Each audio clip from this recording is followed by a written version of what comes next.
Hi everyone, I'm back again to show you another acrylic block stamping technique, but this time I'm going to add in a little twist.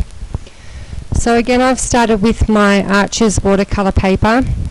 This one has been cut to 5 by 3 3/4 inch for this panel. And we're going to start with inking up the acrylic block with Stampin' Up's Pool Party ink. Then I'm going to spray a fair bit of water on this off camera and then press it onto my cardstock.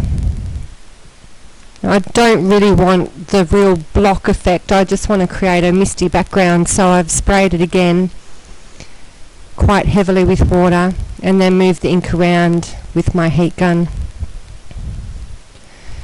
The next colour I'm going to use is a little Stampin' Up spot ink that I own, which is called Pretty in Pink.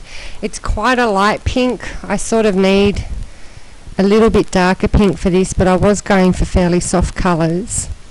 But the Pretty in Pink is fairly light, so you may not be able to see it too well in the video, but it shows up fairly nicely on the card with the end result. So I'm going to do the same with this one, spray it once I've placed it onto the paper, and then heat that layer again with my heat gun. Dry that layer again with my heat gun. Just a bit of housekeeping there.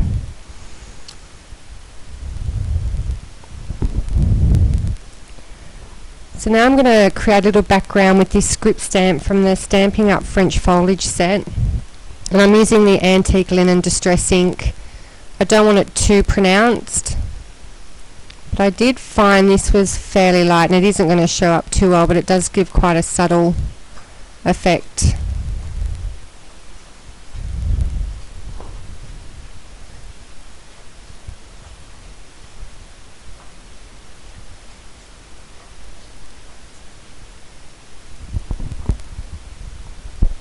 Now this butterfly stamp is from the Papillon Potpourri Stampin' Up set. I'm going to ink it up with chocolate chip ink, which is also from Stampin' Up. And I did spritz it with a bit of water before stamping to keep with the watercolour feel to this card. As you can see, I've learned how to speed up my heat gun process, because that's probably the most time consuming part of making these cards. Now, I wasn't quite happy with the script stamp being inked up with that antique linen, so I'm going to go back over it with Sahara sand, just so it is a little bit more pronounced. It kind of got lost there, and I do want it to be seen, so I've overstamped that again, and it doesn't create too much of a mess. It actually looks quite good in the end.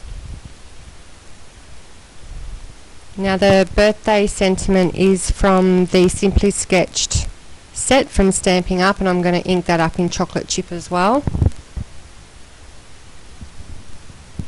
I probably didn't really press this one hard enough. The sentiment wasn't as dark as I thought it might be, but it worked out in the end.